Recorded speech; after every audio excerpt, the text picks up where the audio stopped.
Il existe une décision que 99% des gens prennent sans y réfléchir à deux fois. Une décision irréversible, une décision qui change une vie à jamais. Et la personne la plus affectée par cette décision n'a jamais eu son mot à dire. Vous êtes-vous déjà demandé pourquoi vous ne l'avez jamais remise en question, cette décision? Pourquoi cette question vous met-elle tellement mal à l'aise que vous avez envie de fermer cette vidéo immédiatement? Machiavel dirait que c'est parce que vous le savez. Au fond, vous l'avez toujours su. Dans cette vidéo, je vais vous montrer la vérité la plus brutale sur la natalité que Machiavel n'a jamais écrite explicitement, mais qui imprègne toute sa philosophie. Amener quelqu'un au monde peut être l'acte le plus égoïste et le plus cruel que vous puissiez commettre. Il ne s'agit pas d'être contre les enfants. Il ne s'agit pas de juger ceux qui sont déjà parents. Il s'agit de pouvoir. Il s'agit de... Il contrôle. Il s'agit de qui prend réellement cette décision et qui en paie le prix. La douleur que vous ressentez en entendant cela n'est pas de la colère contre moi. C'est l'inconfort de confronter une vérité que notre société, notre culture, notre biologie, tout a conspiré pour que vous ne la remettiez jamais en question. Vous avez été programmé pour croire qu'avoir des enfants est naturel, beau, significatif. Et si je vous disais que cette programmation sert des intérêts très spécifiques, mais qu'elle vous maintient obéissant, productif, contrôlable? Je vais vous montrer les arguments philosophiques qui soutiennent cette vision. Je vais révéler les études scientifiques récentes sur le regret parental, que personne n'ose mentionner. Et je vais connecter cela avec les principes machiavéliques sur le pouvoir, le choix et la responsabilité. À la fin, vous ne pourrez plus jamais regarder cette décision de la même façon. Commençons par un fait scientifique qui a été publié en 2023 et que presque personne ne discute en public. Des chercheurs ont développé quelque chose appelé la Parenthood Regret Scale, l'échelle du regret parental. Ils ont étudié près de 3000 parents dans des pays développés. Vous voulez savoir ce qu'ils ont découvert? Entre 5% et 14% des parents regrettent d'avoir eu des enfants. Pause. Laissez ça s'infiltrer. Une personne sur 10 qui a eu des enfants, si elle pouvait remonter le temps, ne ferait pas ce choix. Mais voici le détail brutal que Machiavel adorerait. Ce chiffre est probablement beaucoup plus élevé. Pourquoi? Parce qu'admettre le regret parental est l'un des plus grands tabous de notre société. Il est plus facile de confesser la trahison, la dépendance, les crimes financiers, mais dire « je regrette d'avoir eu mon enfant » vous transforme en monstre social, instantanément. Alors imaginez combien de parents cachent ce regret, combien mentent dans les sondages, combien n'arrivent même pas à l'admettre à eux-mêmes. Les mêmes études montrent que ces parents ont un indice plus élevé de dépression, de burn-out parental, une satisfaction de vie plus faible, une moins bonne santé physique et mentale. Des études en Pologne en 2021 et 2025 l'ont confirmé. Le regret parental détruit la personne de l'intérieur. Mais il y a plus. Des recherches ont découvert que les parents qui regrettent sont caractérisés par un niveau plus élevé d'expériences adverses dans l'enfance, ont une santé psychologique et somatique plus pauvre, sont plus vulnérables à l'évaluation sociale et expérimentent une forte crise d'identité parentale.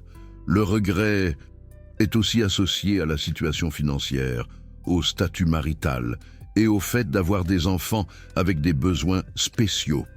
Laissez-moi vous raconter quelque chose qu'aucune de ces études ne capture complètement.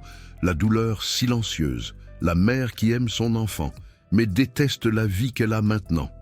Le père qui regarde son enfant et ressent le poids écrasant de la responsabilité qu'il n'a jamais vraiment voulu. La personne qui se réveille tous les jours et pense « J'ai échangé ma liberté, mes rêves, ma paix mentale pour ça. Et je ne peux même pas en parler, sans être crucifié socialement. » Vous connaissez quelqu'un comme ça? Probablement oui, mais ils ne l'admettront jamais, parce que le coût de l'admission est de perdre des relations, perdre le respect, perdre l'illusion d'avoir fait le bon choix.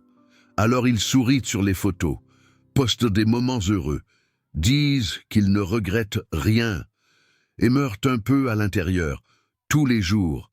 Maintenant, voici la question que Machiavel poserait. Qui souffre le plus de cette décision? Les parents qui regrettent ou l'enfant qui grandit en sentant qu'il n'aurait pas dû naître?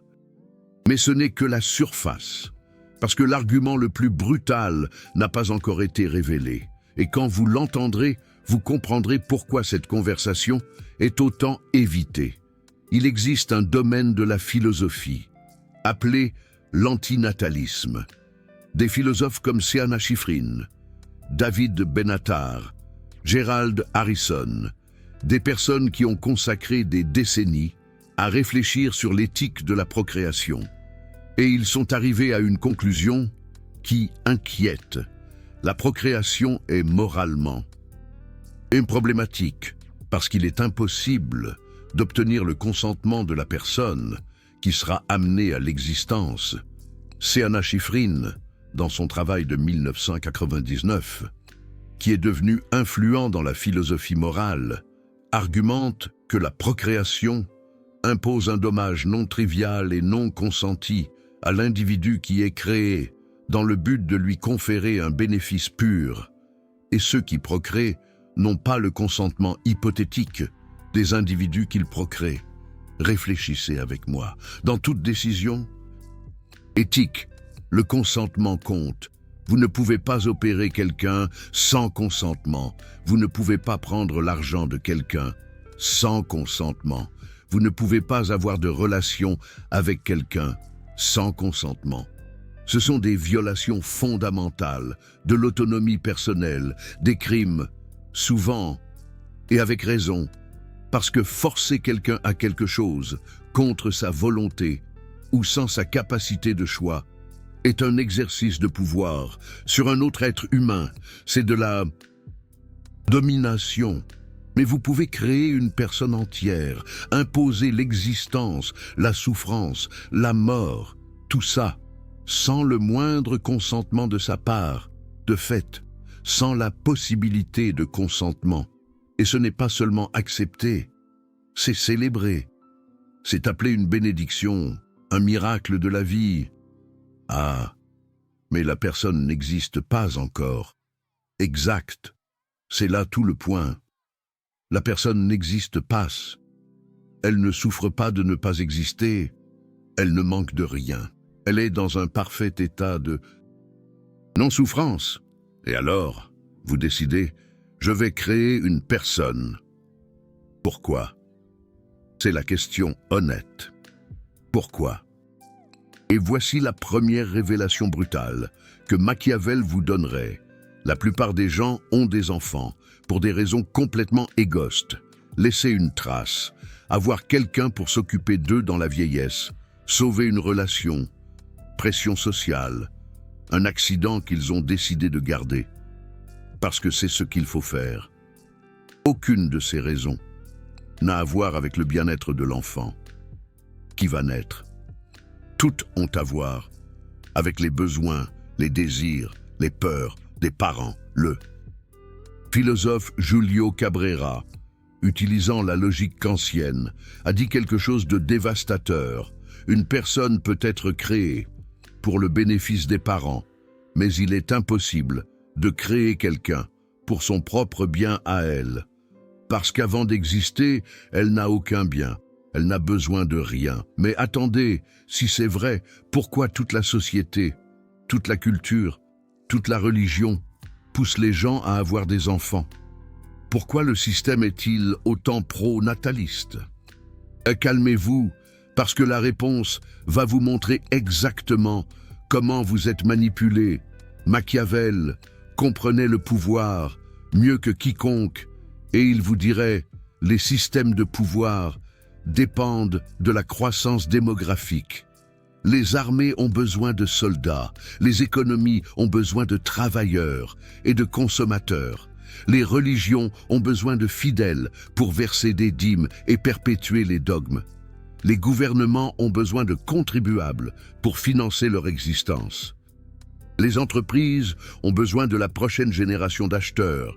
Les systèmes de retraite ont besoin de jeunes actifs pour payer les pensions des anciens. Tous ces systèmes ont un intérêt direct à ce que vous vous reproduisiez, à ce que vous créiez plus de pièces pour la machine. Et voici l'analyse machiavélique. Quand plusieurs systèmes de pouvoir convergent vers le même objectif, ils créent une pression sociale tellement intense qu'elle semble naturelle. On a l'impression que c'est juste vous qui le voulez, mais ce n'est pas le cas. C'est l'Église qui dit « croissez et multipliez-vous ». C'est l'économie qui dit « nous avons besoin de croissance démographique où le système s'effondre ». C'est la culture qui dit « vous n'êtes pas complet tant que vous n'avez pas d'enfants ». C'est la biologie qui dit « votre but évolutif est de vous reproduire ». C'est la famille qui dit « quand allez-vous nous donner des petits-enfants » C'est la société qui dit « les personnes sans enfants sont égoïstes, immatures, incomplètes ». Alors, ils construisent des narrations, de belles narrations, signification, but, héritage, amour inconditionnel, épanouissement personnel, la chose la plus naturelle au monde, le plus grand amour que vous allez expérimenter, la continuation de vous-même, l'immortalité grâce à la descendance. Et ça fonctionne. Parce que derrière ces narrations, il y a des millions d'années d'évolution biologique qui vous programment pour ressentir le désir de vous reproduire. Vous ne choisissez pas de ressentir de l'attraction sexuelle. Vous ne choisissez pas de ressentir l'impulsion d'avoir des enfants quand vous voyez un bébé mignon. Vous ne choisissez pas de ressentir une pointe de vide quand tous vos amis ont des enfants et pas vous. Votre ADN a choisi pour vous. Votre programmation génétique est optimisée pour une chose, la réplication. Mais voici le problème. Vos gènes ne se soucient pas de votre bonheur. Ils se soucient de la propagation d'eux-mêmes. Vous n'êtes qu'un véhicule temporaire. Et si vous souffrez, si vous vous repentez, si votre vie se transforme en enfer, peu importe. Du moment que vous avez répliqué le code génétique, mais voici le pouvoir réel que Machiavel vous enseignerait. Reconnaître la programmation est la première étape pour la transcender. Vous savez combien de personnes s'arrêtent réellement, réfléchissent, questionnent si elles veulent avoir des enfants. Moins de 10%. La plupart le font simplement. Parce que c'est la prochaine étape, parce que tout le monde s'y attend, parce que l'horloge biologique tourne, parce que la famille met la pression. Une étude sur la psychologie reproductive a découvert quelque chose de choquant. Les mécanismes psychologiques qui mènent à la décision d'avoir des enfants sont extrêmement mal compris. Les gens ne savent même pas pourquoi ils le veulent. C'est un enchevêtrement de pression sociale, de programmation biologique, d'attentes culturelles et de schémas mentaux appris depuis l'enfance. Personne ne fait un choix conscient. Ils exécutent un script social. Et vient la deuxième révélation de pouvoir. Quand vous questionnez ce script, vous gagnez quelque chose que 99% des gens n'auront jamais, l'autocontrôle sur la décision la plus importante de votre vie. Machiavel dirait « Peu importe si vous décidez d'avoir des enfants ou non, ce qui importe, c'est que vous décidiez, consciemment, stratégiquement, avec une pleine compréhension du poids moral et des conséquences. Pas parce que votre partenaire le veut, pas parce que votre mère veut des petits-enfants, pas parce que vous avez peur de rester seul, pas parce que c'est déjà l'heure, parce que vous avez pensé, questionné, affronté des arguments brutaux et pris une décision les yeux grands ouverts. Mais il y a un argument que je n'ai pas encore révélé, le plus lourd de tous, tellement lourd que quand les philosophes le présentent, les gens arrêtent de débattre et commencent à attaquer personnellement. Êtes-vous prêts? Toute vie humaine inclut, sans exception, 3 choses, souffrance, mort, et la conscience des deux. Peu importe à quel point la vie est bonne, Peu importe combien d'amour, combien d'argent, combien d'épanouissement. À un moment donné, probablement à de nombreux moments, douleur physique, douleur émotionnelle, perte, maladie, vieillissement, solitude, rejet, échec, trahison, peur, angoisse existentielle. Vous allez perdre des gens que vous aimez. Vous allez avoir des maladies. Vous allez faire face à des crises financières, émotionnelles, existentielles. Vous allez avoir des moments où vous souhaitez ne pas être né, des moments où la douleur est tellement intense que la seule chose qui vous empêche d'en finir est la peur de la mort ou la responsabilité envers les autres. Et à la fin, la mort, inévitable, possiblement douloureuse, certainement effrayante pour beaucoup, et vous le savez depuis l'enfance. Vous vivez avec cette connaissance. La conscience que vous et tous ceux que vous aimez allez mourir. Cette angoisse existentielle imprègne tout. Et quand vous créez un enfant, vous êtes en train de le condamner à tout cela. Garantie, sans échappatoire, sans option de refus. Quand vous créez une personne, vous êtes en train d'imposer tout cela sur elle, sans son consentement, sans qu'elle ait demandé, sans qu'elle ait le choix de refuser. Ah, mais il y a aussi de bonnes choses dans la vie. Oui. Et voici l'argument qui dérange. La personne qui n'existe pas n'est pas privée des bonnes choses. Elle n'existe simplement pas. Il n'y a pas de privation, il n'y a pas de perte. Il n'y a personne là qui ressent le manque d'expérimenter la joie. Mais la personne qui existe est exposée à la souffrance. Définitivement, inévitablement. C'est une asymétrie brutale. En ne créant pas quelqu'un, aucune souffrance n'est imposée. Et personne ne perd rien parce qu'il n'y a personne pour perdre. En créant quelqu'un, la souffrance est garantie et peut être extrême. Et la personne créée n'a pas eu le choix là-dedans. Machiavel, observateur brutal de la nature humaine, noterait certainement ceci: nous sommes en train de jouer un jeu avec la vie d'une autre personne, et elle paie toutes les factures. Je sais ce que vous pensez. Mais alors, personne ne devrait jamais avoir d'enfant, l'humanité devrait s'éteindre, et voici le retournement. Machiavel ne vous donnerait pas de réponse morale universelle.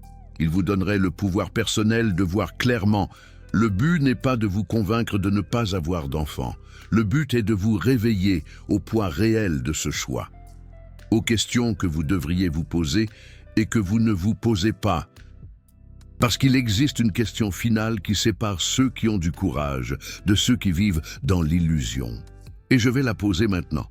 Si vous pouviez demander à votre enfant, avant qu'il n'existe, veux-tu naître en sachant que tu vas souffrir, tu vas mourir, tu vas faire face à l'incertitude, à la douleur, à la perte, et potentiellement vivre dans le regret, la dépression ou le burn-out? Que répondrait-il? Vous ne savez pas, vous ne pouvez jamais savoir.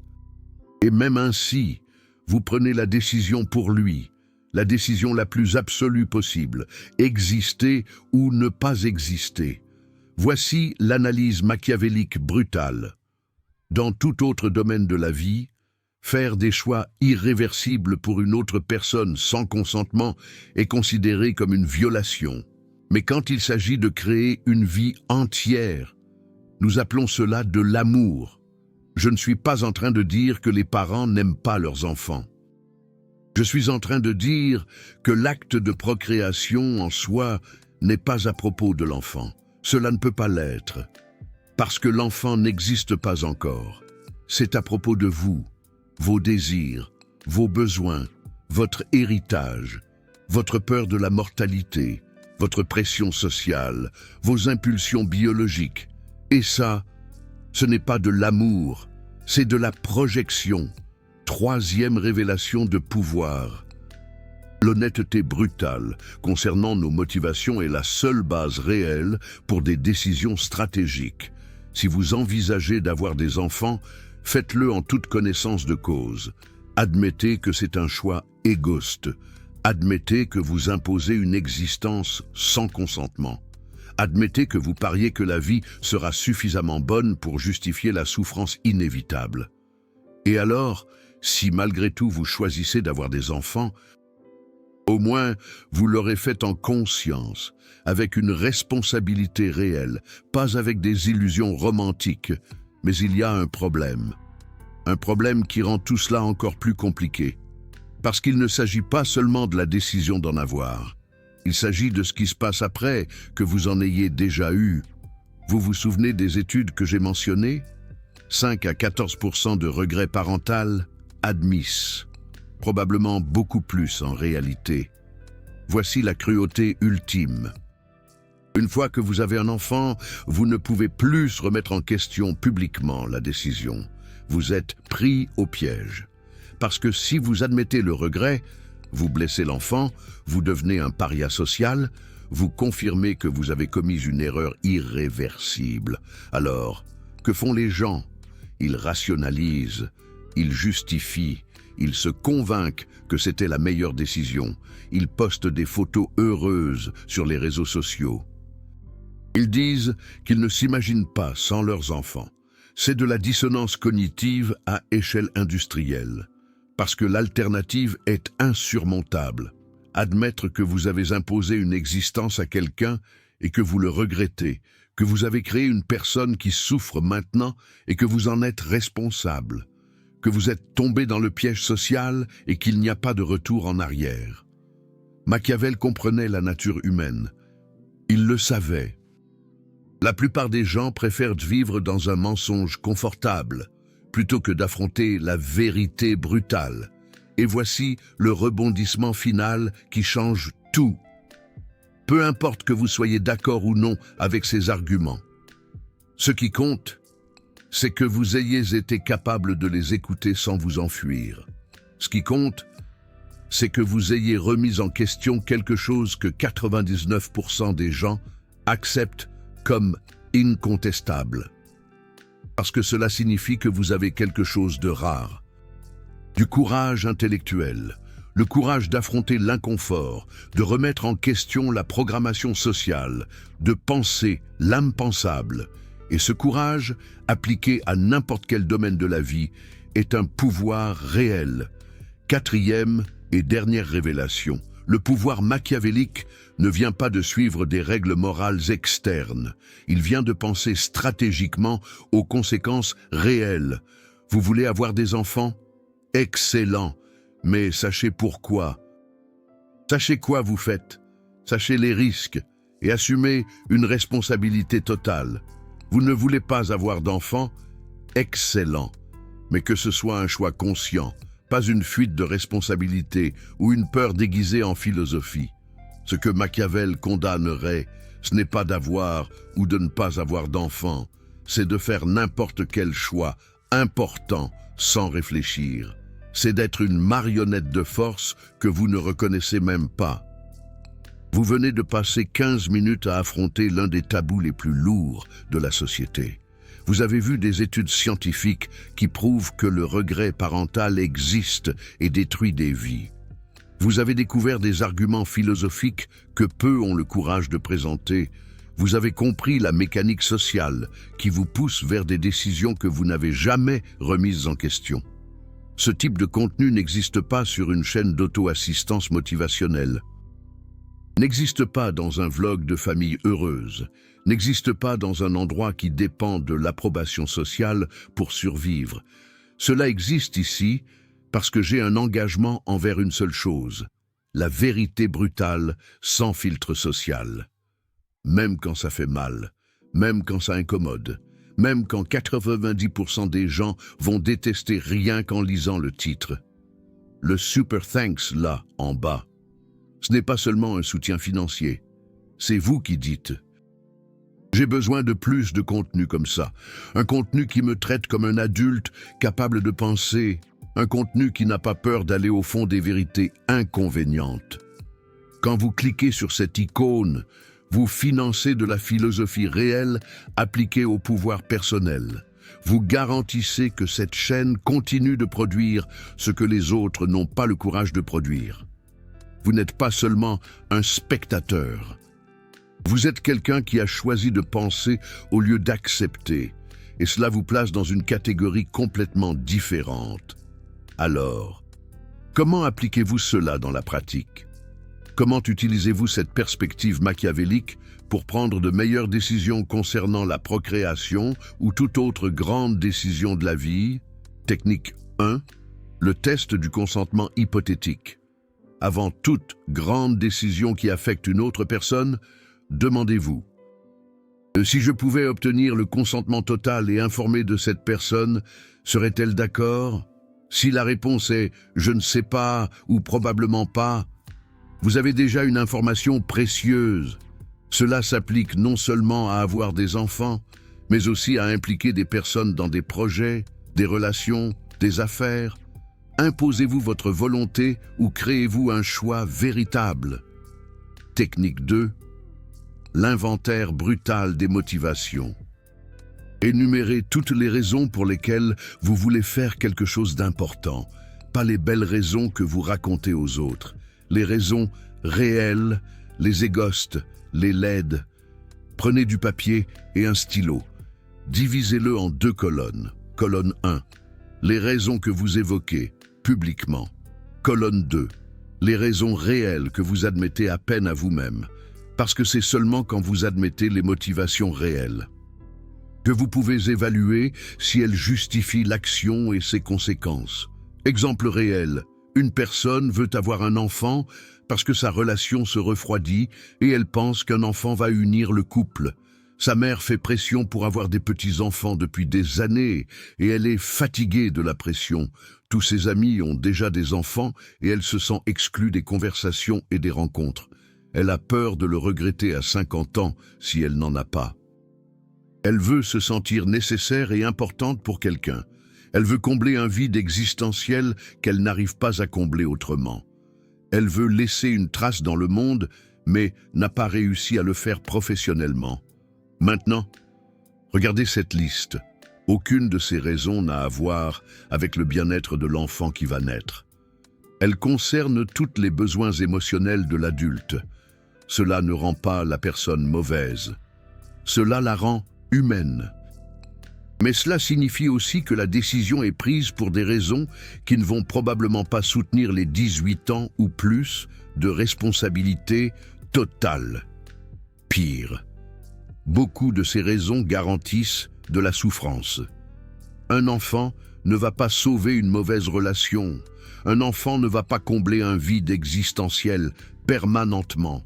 Un enfant ne sera pas la source d'amour inconditionnel que vous imaginez.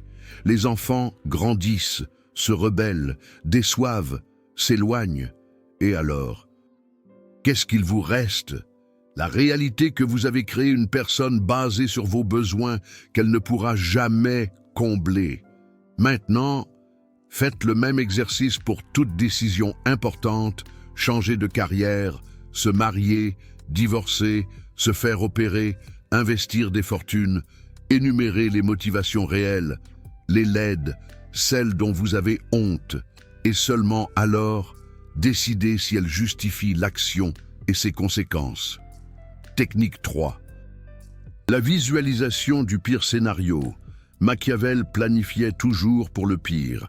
Il espérait le meilleur. Il se préparait au pire. Il dirait: si vous ne pouvez pas imaginer le pire scénario et être prêt à le gérer, vous n'êtes pas prêt pour la décision. Si vous allez avoir un enfant, fermez les yeux. Visualisez des scénarios réels qui arrivent à des milliers de familles chaque jour. Imaginez votre enfant, à 15 ans, plongé dans une profonde dépression. Enfermé dans sa chambre, s'auto-mutilant, assailli de pensées suicidaires, et vous, désespéré, incapable de l'aider. Imaginez votre enfant atteint d'une maladie chronique incurable, des traitements douloureux, une souffrance constante, et il vous regarde et vous demande: pourquoi m'avez-vous mis au monde pour que je souffre ainsi? Imaginez votre enfant naissant avec un handicap grave, non détecté pendant la grossesse, nécessitant des soins 24 heures sur 24. Pour le reste de votre vie, parce qu'il ne sera jamais indépendant. Imaginez votre enfant qui vous hait, qui vous blâme pour tout ce qui va mal dans sa vie, qui vous dit que vous avez ruiné sa vie en le mettant au monde, et qui coupe tout contact définitivement. Imaginez votre enfant qui sombre dans la toxicomanie, qui devient un criminel, un agresseur, quelqu'un qui cause une souffrance immense aux autres. Et vous savez que c'est vous qui avez créé cette personne. Imaginez-vous à 70 ans, seul, parce que votre enfant ne vous rend jamais visite, ne vous appelle pas, ne se soucie pas de vous. Toute cette fantasme d'avoir quelqu'un pour prendre soin de vous dans votre vieillesse s'avère être une illusion. Maintenant, répondez honnêtement. Êtes-vous prêt à assumer la responsabilité totale pour toutes ces possibilités? Parce que lorsque vous mettez quelqu'un au monde, vous acceptez le risque de tous ces scénarios. Et il n'y a pas de retour en arrière. Si cette visualisation vous terrifie tellement que vous ne pouvez pas la supporter, peut-être que vous n'êtes pas prêt à assumer un tel niveau de responsabilité, et ce n'est pas une faiblesse. C'est une honnêteté brutale. Technique 4, le test du temps inversé.